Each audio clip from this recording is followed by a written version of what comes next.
Shannon Bream and the Fox News at Night team up next. Yeah, the reaction is pouring in. Laura, thank you so much. Here's what else we have coming up tonight. A stunning thumbs up in favor of the GOP Senate tax plan sends stocks through the roof. But we are winning. What a huge win for the president and Wall Street would mean for you. We're tracking the latest drama on tax reform live. And the focus shifts in the Matt Lauer scandal to top media executives. I didn't know this man. So, who knew what, where, and when? We're investigating. Plus, critics say the Trump administration is talking us into World War III. If war comes, make no mistake, the North Korean regime will be utterly destroyed. But will that tough talk force Pyongyang to back down? Democrat Congressman John Garamendi weighs in.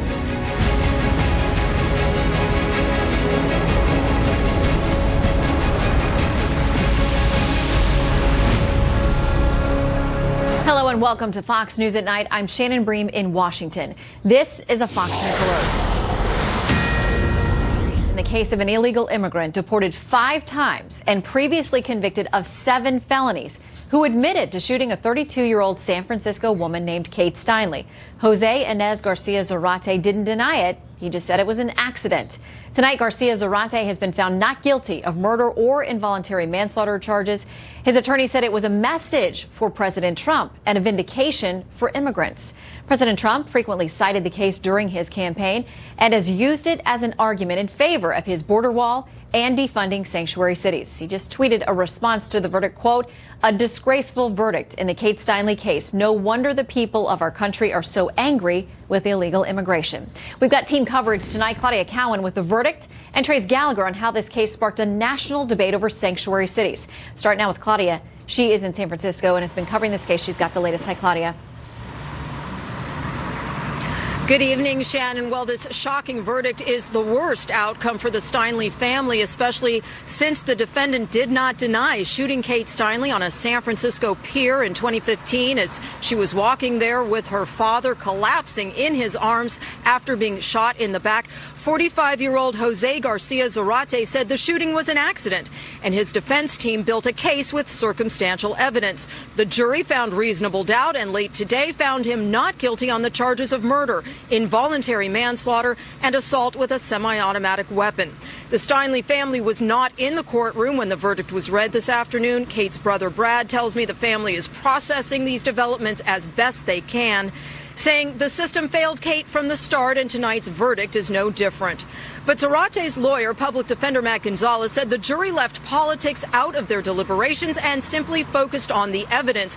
He said those who don't agree with the verdict, including President Trump, who often cited the Steinle case in calling for tougher immigration policies, should remember that everyone is presumed innocent. Listen. Those who might criticize this verdict, there are a number of people that have commented on this case in the last couple of years. The Attorney General of the United States, the President and Vice President of the United States.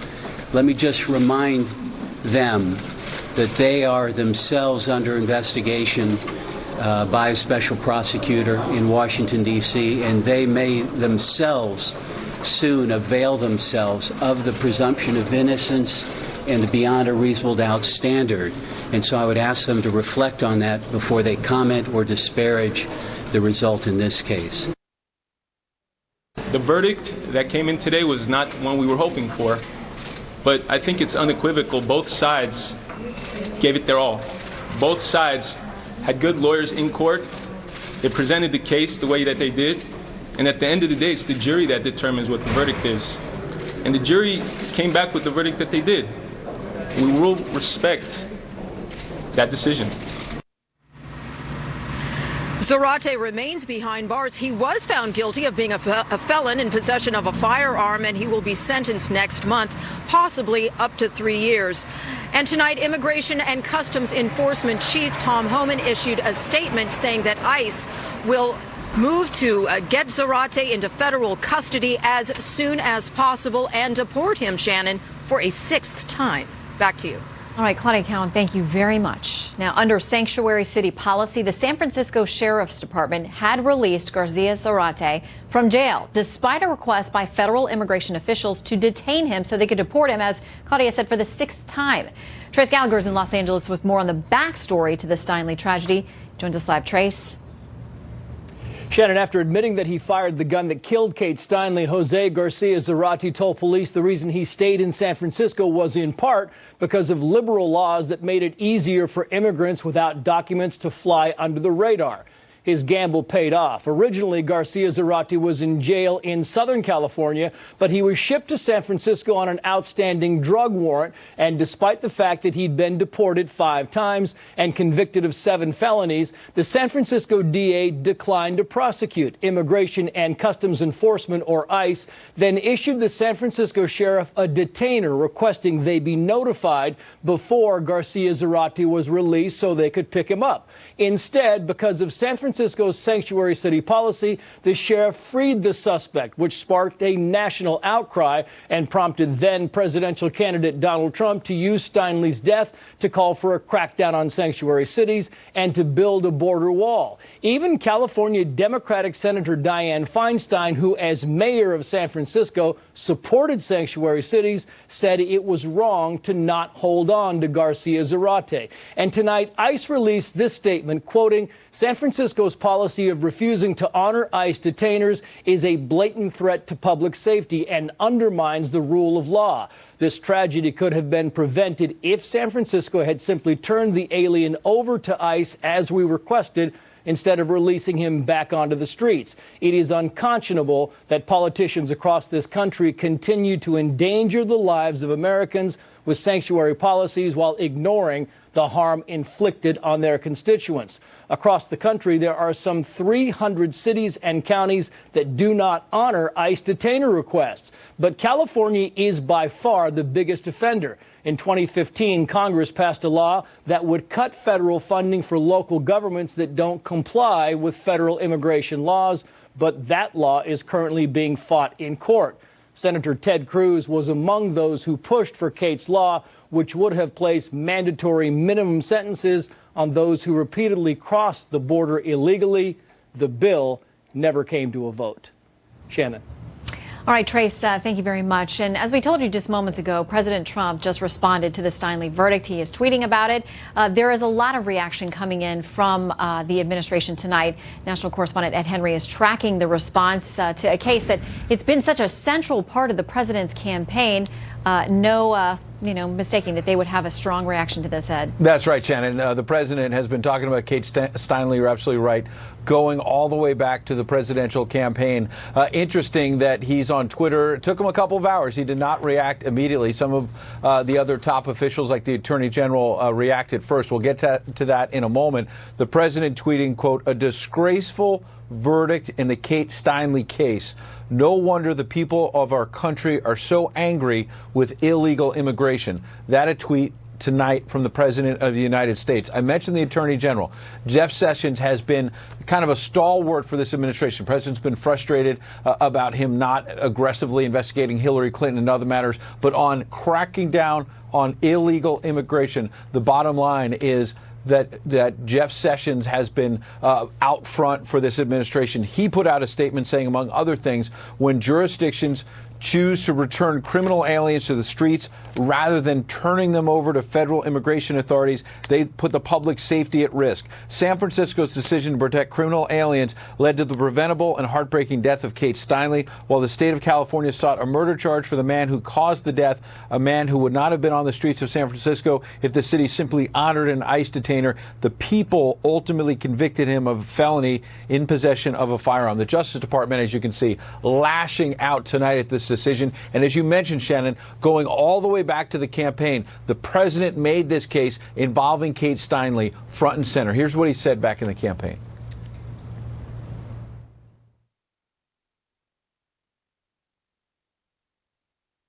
Beautiful. Okay, so we don't have that soundbite. Bottom line is that we have these end-of-the-year budget negotiations going on between Democrats and Republicans, and there has been a lot of talk recently that the Democrats have the upper hand in the negotiations over DACA, what to do with the children of illegal immigrants who are already in this country. It is very interesting because in the early hours after this verdict, I've already talked to senior Republicans on Capitol Hill who are saying this is going to rev up their political base, and they think that they may now have a stronger hand in these negotiations, Shannon, because what they've been trying to do in these budget talks to keep the government open, all of those talks that are going up, they've been basically trying to work out a deal that basically says, okay, we'll give some ground to Democrats on DACA if in exchange the president, Republicans on the Hill can get some tough measures, whether it's the wall or other measures, cracking down on illegal immigration. Until tonight, it looked like the Democrats had the upper hand on that. Republicans tonight in the early hours are thinking that may have changed dramatically because of the anger over this verdict, Shannon. Yeah, and Ed, I think we might have the soundbite that you were trying to toss there too. So let's listen to that. It gives us some context for this and where we go from here, and then we'll have you report on that a bit. Beautiful young woman, Kate, and killed by somebody that just pleaded innocent. And they'll be playing around with him for about 15 years.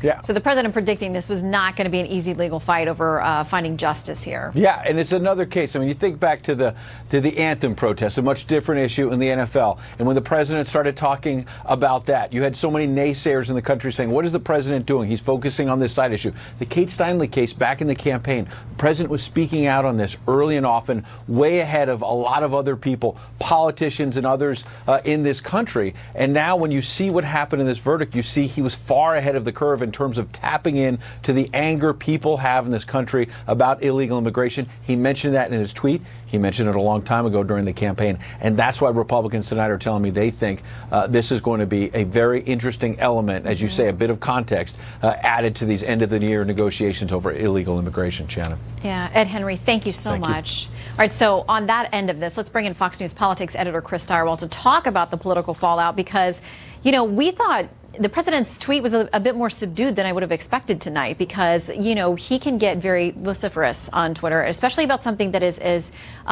volatile as this case. Well, now I think he is helped by the fact that he is not alone on this one.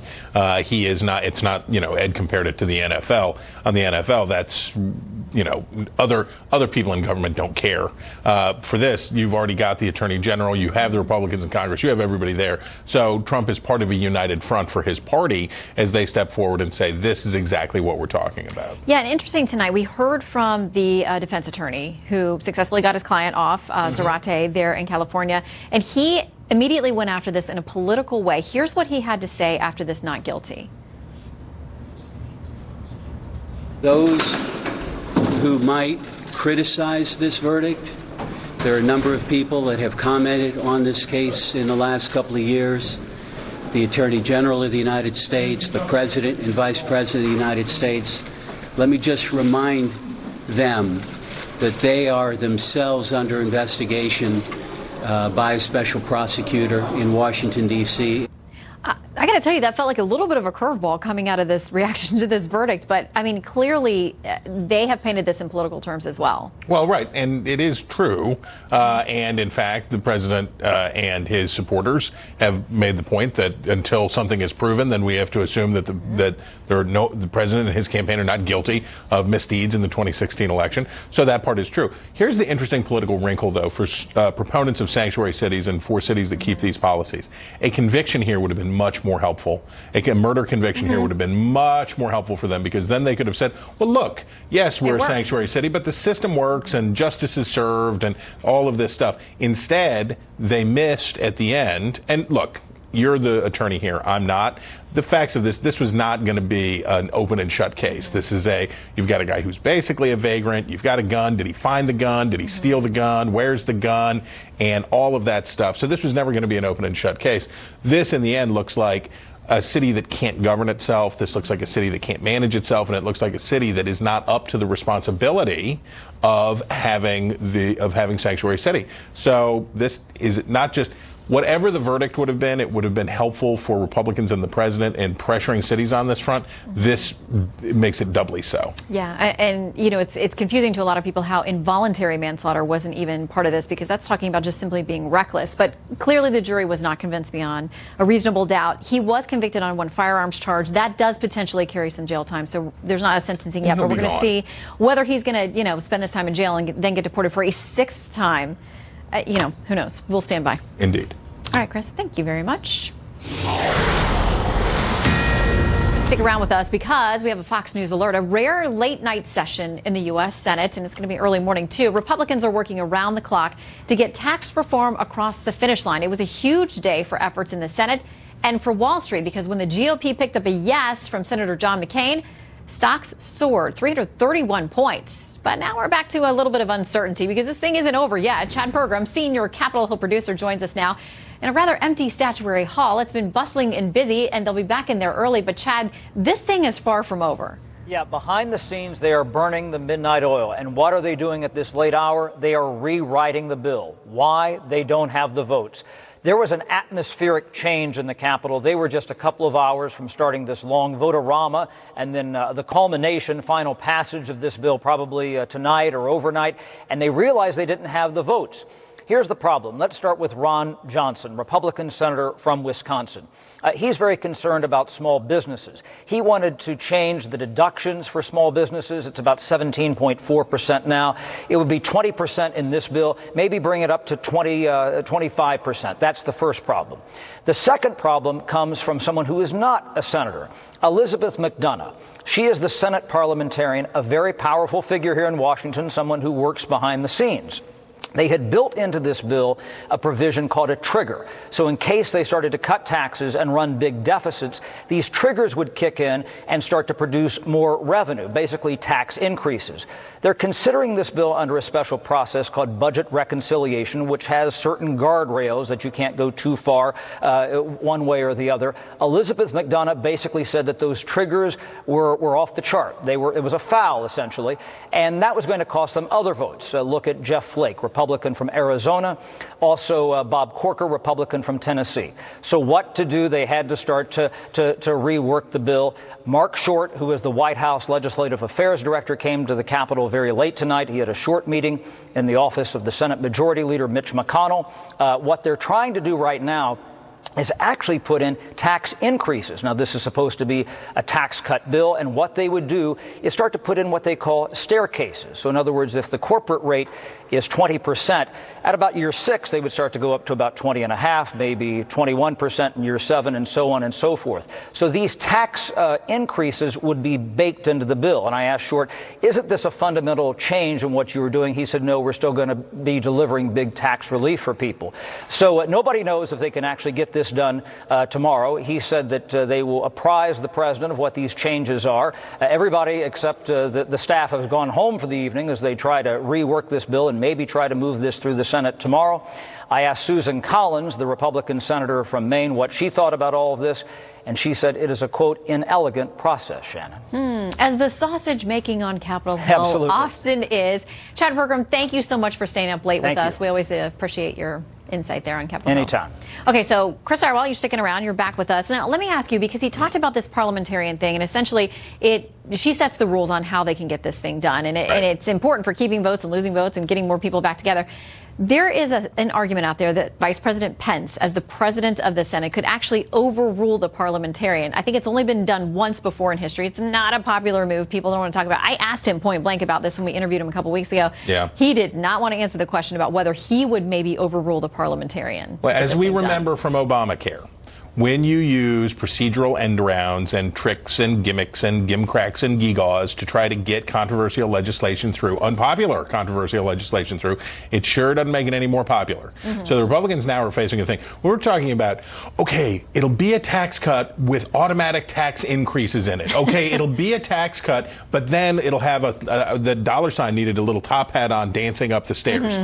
It'll be a tax cut, but it's really a tax increase. This thing's already pretty whopper-jawed. The challenge for Republicans now is if it looks shady, if it looks weird, if it looks like they're doing it the wrong way, it will leave a taint on this thing worse than it already has. If they can't get to something that looks kind of like regular order and kind of like a normal way of conducting business, Chad will be we should have Chad be the next parliamentarian because he could straighten them out. He could get everybody straightened out up there and get them running it the right way. Quickly want to ask you, I've talked to a number of senators, I'm sure you have too, who believe this thing's going to get done because they cannot take the chance of going back back to the people and saying, yeah, we didn't get it on health care, we didn't get all these other things done, and we failed on tax reform. I mean, they feel like there's enough internal pressure within the party that they will get this If done. they can't get it done tomorrow in the Senate, then anything becomes possible. If they can't finish this up tomorrow, that's why they're going for all the gewgaws and gimcracks, is because if they don't get it done tomorrow, then all the stuff about the end of the year, this, that, the other thing that you got to do, starts stacking up on them. They're about to run out of money. Yeah, Next Friday, there's they the ran whole out of money potential. $20 trillion ago. They will run out of fake money. They will run out of fake Friday. money So next that's Friday. a whole other cliff that's Whole out there. Another ball of too. wax. Something tells me we're going to talk about it next week. I like that idea. All right, Chris Darwell, come back. Okay, bye. Okay, coming up, we're going to get legal reaction to the Kate Steinle verdict next. What was the jury thinking? How did this, get to where we are tonight? And another Al Franken accuser comes forward, bringing the number of accusers to 7. We'll tell you her story right after the break. Plus, Matt Lauer spotted and speaking out for the first time since his firing as the allegations against him pile up. What the disgraced former anchor has to say. It's next. And back to our top story tonight. The verdict in the case of an illegal immigrant deported 5 times and previously convicted of 7 felonies, who admitted to shooting a 32-year-old San Francisco woman named Kate Steinle. Not guilty is the jury's decision in the politically charged trial on nearly every count. David Wall is a criminal defense attorney in California, and he says this case was an utter and complete failure by the prosecutors who handled it. David, great to have you with us tonight. Hey, Shannon, nice to be with you. Okay, so there's one conviction on this gun charge. I do understand that could have up to 3 years in jail, some fines, that kind of thing. But he's already been in jail here in the U.S. He's been deported 5 times. This would be a 6th time, but confusing to a lot of folks that he wasn't convicted, okay, not on murder or second degree, but at least on involuntary manslaughter, which in California is acting in a way that's reckless, that creates a high risk of death or great bodily injury. It would seem like accidentally shooting someone maybe could be argued under that framework. Yeah, just maybe. I mean, but let's start first with he takes a 40 caliber Sig Sauer to a very crowded area, the Embarcadero in San Francisco. If you've ever been there, it's loaded with people. He ends up sitting in a chair. He looks at Kate Steinle. He fires the weapon. He shoots and kills her. That's first-degree murder by any evaluation of this case. What that would mean was 25 to life plus 20-year enhancement for using a gun and killing someone. That's 45 years to life. But as you say, let's just say that the jury wasn't convinced that he shot the gun intentionally, that it was a negligent discharge. That was criminal negligence. That's involuntary manslaughter. That would probably get him 20-plus years in prison.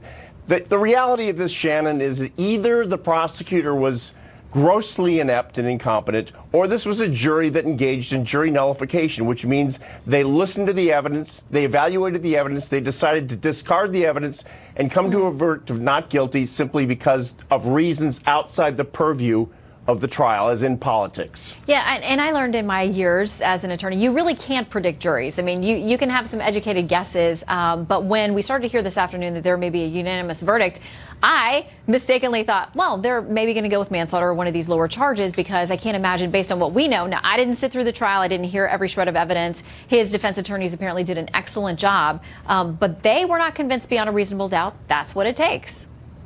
No, and the reality, though, is, Shannon, look at what the evidence was. I mean, this is a guy who was deported 5 times, a 7-time felon. How the prosecutor didn't manage to get some of that into evidence is stunning. Yeah, and a lot of people don't understand that a lot of times juries are not allowed to know that. The fact that we know he's deported 5 times, they were looking for him for the 6th deportation, 7 previous felony convictions. Yeah, a lot of times that information, if you're good, you can block that from the jury if you're trying to defend someone. And remember something also, the jurisdiction this trial took place in, San Francisco, is ultra-liberal, Shannon. It wouldn't take a whole lot of poking holes in the case by the defense to walk a guy like this, a guy who shoots and kills an innocent young woman with a high-powered handgun in a crowded area. It just wouldn't. Remember, there's a lot of places in California, like where I practice, Riverside County, Orange County, many counties, the vast majority of them, where this guy would have been convicted hands down. San Francisco, that's the way it is. What are they going to do tomorrow? Give him the key to the city before he goes off to prison for 3 years? And when he gets off to prison, will San Francisco cooperate, or will one of those counties up there cooperate with federal law enforcement when he's released so that it ensures that he's deported. I just, there's no way to know. Yeah, I mean, because my understanding is he had served a jail sentence there in federal prison. He was being transferred to the local jail, and the charges against him that were pending from 20 years ago, there were dropped. The feds had said, hold on to him so we can get him, and they said, nope, we're just going to let him go. So you have to wonder. Retainer. Yeah, they had a federal retainer. Honored. And when I first met Mr. Trump last year, by the way, this was his #1 issue. He had families of about 12 different people that had been killed by illegal immigrants on stage at a rally that we went to. This was his primary issue. This was his most passionate issue when he ran for president, and I guarantee you this will bolster the wall now. Yeah, this will bolster the fight against sanctuary cities. That will be the silver lining in this tragic case. Yeah, there's no silver lining for the family. It is absolutely heartbreaking, and they felt today that there was no justice served, and you can't blame them for feeling that way. There really wasn't, Shannon. David Wohl, thank you for lending us your expertise. Good to see you. Thank you, Shannon. Well, a sixth woman coming forward today accusing Senator Al Franken of sexual misconduct, and House Minority Leader Nancy Pelosi now changing her tune on embattled Congressman John Conyers, facing his own growing chorus of accusers. And just days after she called him a, quote, icon. Plus, we're hearing from Matt Lauer for the first time since his firing yesterday. Kristen Fisher's she's following all these scandals. She's got details. Hi, Kristen. Accusing Congressman Conyers of sexual harassment, the top Democrat in the House finally said enough's enough. She's now calling on Congressman Conyers to resign. Congressman Conyers has served our Congress for more than 5 decades and shaped some of the most consequential legislation of the last half-century. However, zero tolerance means consequences for everyone, no matter how great the legacy. At the same time that Nancy Pelosi was making those remarks, Congressman Conyers was in the hospital. His family says that the 88-year-old was suffering from a stress-related illness, but his attorney says that he did not appreciate Pelosi's remarks, nor will he be pressured to step down. First of all, it is not up to Nancy Pelosi. Nancy Pelosi did not elect the congressman, and she sure as hell won't be the one to tell the congressman to leave. That decision will be completely up to the congressman. So now that the top Democrat in the House has asked Conyers to resign, pressure is mounting on the top Democrat in the Senate to do the same for Senator Al Franken. Chuck Schumer, he's already called for an ethics investigation, and it was officially opened today, the same day that this sixth woman came forward. A spokesperson for Senator Franken said today that, quote, he has never intentionally engaged in this kind of conduct. He remains fully committed to cooperating with the ethics investigation. Shannon. All right, so from politics to the media then, Kristen, what's the latest on Matt Lauer? Well, today he finally spoke out for the first time since being fired. He said, quote, there are no words to express my sorrow and regret for the pain I have caused others by words and actions. But he also added that some of what's being said about me is untrue or mischaracterized. It's all raising questions about who knew what and when at NBC. Lauer's former executive producer, Jeff Zucker, who's now the president of CNN, said today that he knew nothing about it. Feel for the women who endured this and lived with it and have come forward. And, you know, obviously I've known Matt for 25 years, and I didn't know this Matt. And this Matt is now accused of sexually harassing as many as 8 women, according to NBC's own reporting. Shannon. All right, Kristen Fisher, thank you so much. More reaction to the Kate Steinle verdict out of California for one of that state's top Democrats. For the very first time, late tonight, an American administration is releasing hard numbers on how many people come into this country based on family ties. It's called chain migration, and the federal government has tracked it country by country to show exactly what's happening.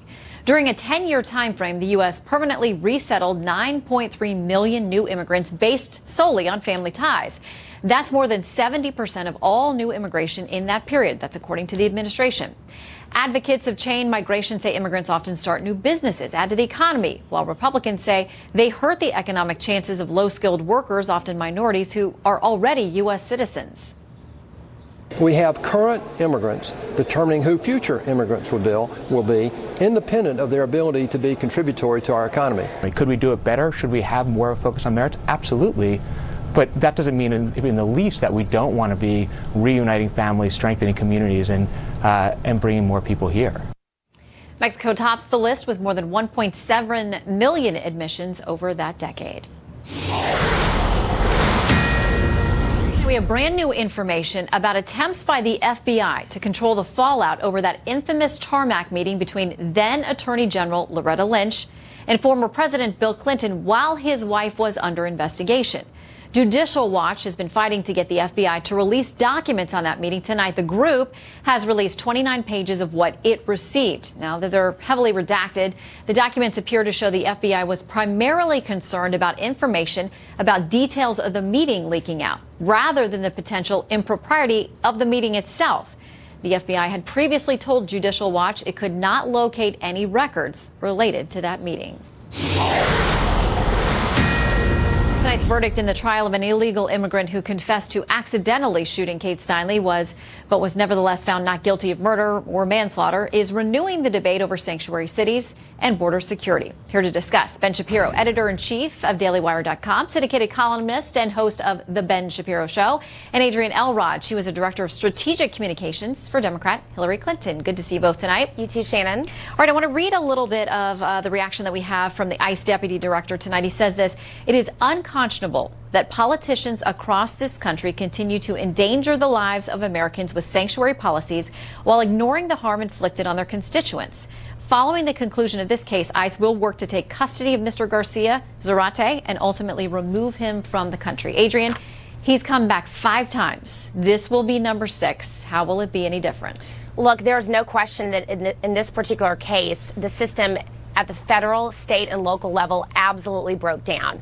I still can't wrap my head around this verdict. I think a lot of people as are trying to unpack what actually happened and how the jurors came to this conclusion.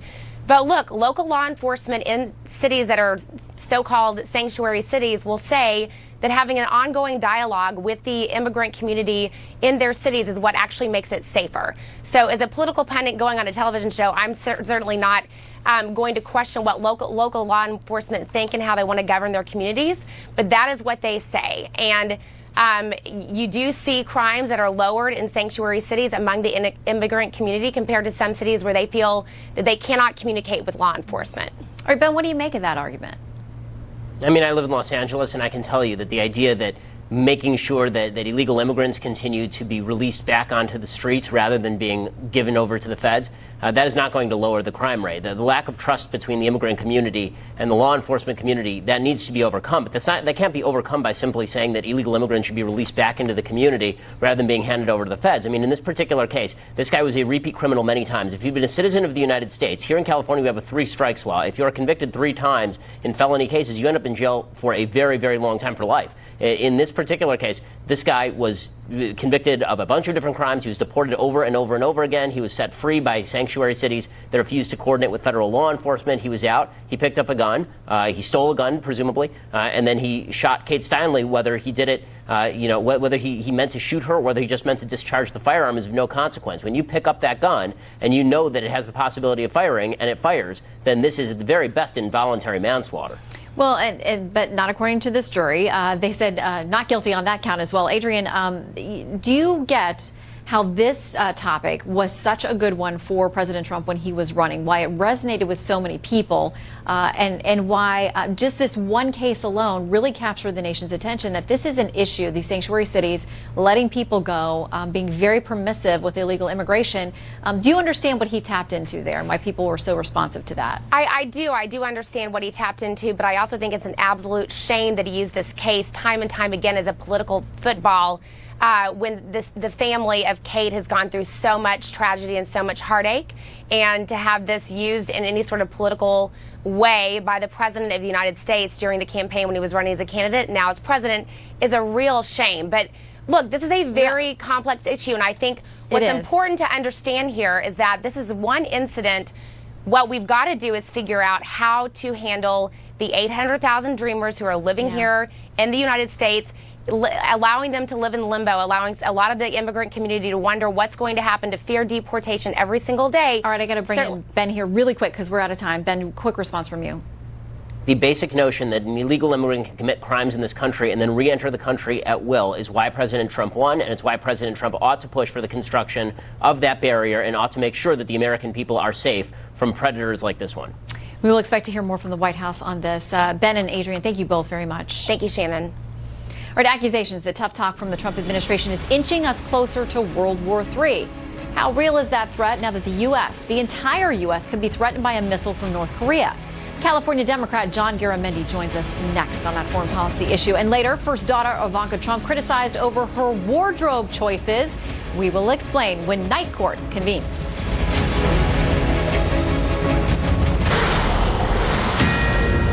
The Trump administration trying to keep up maximum diplomatic pressure on North Korea in an effort to halt its nuclear program. Secretary of State Rex Tillerson still on the job, and amid reports he could be on the way out, he is continuing to lobby China to do more. California Democratic Congressman John Garamendi joins us now for his view on efforts to resolve, if there is any way, this North Korea issue. Good to have you tonight. Good to be with you. What do you make of this latest missile launch? Because now we're talking about something that experts say could reach every corner of the U.S. Well, the experts are quite correct. It could. And it's probably not going to take very long for North Korea to figure out how to put a nuclear bomb on top of that missile. Well, it's a very, very serious situation. But the non-nuclear situation in North Korea and South Korea is equally critical and serious. North Korea has thousands of long-range artillery and missiles that could rain down on South Korea. Talk of war going on. It's possible that there could be some incident that could set off a war. The tripwire is really taut in that area. So we have to be very, very careful. What isn't happening is the diplomatic effort. A lot of talk around the edges, but really to sit down and to try to figure out how are we going to get away from this Do you think we situation. should be talking directly with Kim Jong-un? Absolutely. You do? We should have been some Will time it ago. give Even him- in the previous administration, we should have been. Will it validate him as a murderous dictator? Is there any doubt? So what's... Will it validate, though, his role as a world leader when we know what he's doing to his own people? A fellow that has a nuclear weapon and threatening you, a fellow that has the fourth biggest army in the world and threatening your allies, you have a choice. You can go to war, or you can negotiate some sort of a resolution of it. And I think it is possible to have a resolution. After 25 years, do you think that there's something we could accomplish through further diplomacy? That they've bought time this whole time that we've been doing that? Well, there was a period of time when the nuclear enterprise in North Korea was set aside. That fell apart when some would argue the United States failed to carry out its piece of the agreement. That may or may not be the case. But nonetheless, there is an opportunity here. Consider for a moment, what is it that North Korea wants? They want to be able to have their own country. Kim Jong-un wants to ensure his reign. Whether you like it or not, he wants his security. What does the nuclear weapon give him? What does the intercontinental ballistic missile give him? It gives him a sense of security that if we or South Korea were to try to push him out of the way to somehow decapitate him, he has a very, very big weapon. There are not any good options left on that front. I think everybody agrees on that. Negotiations. Okay, other than negotiations, which haven't worked so far, I want to quickly ask you, because of the Kate Steinle case, happened not far from where you are, your reaction to the verdict tonight? What happened in San Francisco, the jury? We rely upon a jury to see through a case. That's the essential of it. This man never should have been in the United States. A terrible tragedy for the family and certainly for the situation. But the jury is the jury. That's what it's all about. Now, what do we do from here? Well, we've got to make sure that we secure our border. We've got to make sure that we have a comprehensive solution to this immigration chaos that's going on. That Congress has failed to do that. Yeah, and it's a heavy lift, and we know there are many, many challenges along the way, bipartisan and otherwise. So we'll watch to see the fallout from this case and the need to reform the entire system. Congressman, thank you for coming and talking on both fronts tonight. Good to see you. Always a pleasure to be with you. All right, we're back right after this. Time now for Night Court. We pass no judgment on these stories, but present them to you, the jury, for your consideration. Ivanka Trump visited India this week, and her wardrobe choice sparked a New York Times style writer to accuse her of cultural appropriation. Trump wore Indian-inspired patterns, fabrics, and cuts that appeared to reflect traditional garb. But that wasn't enough for the Times, or maybe it was too much. It's hard to tell because the Times asked, quote, where is the line between culturally appropriate dress and cultural appropriation? Another critic quipped her outfits were a superficial assimilation of culture. Well, earlier this week, the Metro Transit system here in D.C. rejected a Catholic Christmas ad from appearing on city buses during the holiday season. The Transit Authority said it could not permit the ad because it promotes religion. While the Archdiocese of Washington files suit against the city, the lead pastor of Church on the Hill, D.C. is taking matter into his own hands. Reverend Patrick Mahoney says he plans to carry the band image in protests and ride city buses all over the place. And according to a report by ABC News, the NFL has agreed to pay $89 million to social justice causes as it continues to face anthem protests during football games. 25% of the funds will reportedly go to the United Negro College Fund, 25% to Dream Corps, and 50% to the Players Coalition. League sources reportedly said they hope players will stop protesting as a result of the big payouts. Well, coming up, it's beginning to look a lot like Christmas here in Washington, D.C. President Trump marks another first. That's next. 3, 2, 1.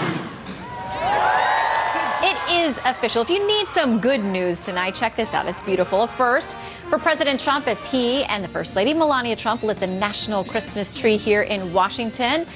It was a beautiful night. Interior Secretary Ryan Zinke, by the way, introduced the president. I don't know if he went on a horse, though. We'll have to find out. Tonight marks the 95th lighting of the national Christmas tree. Well, most watched, most trusted, and most grateful that you spent the evening with us. Good night from Washington. For Fox News at Night, I'm Shannon Bream. To say a special prayer for our troops and their families. For many military families, a loved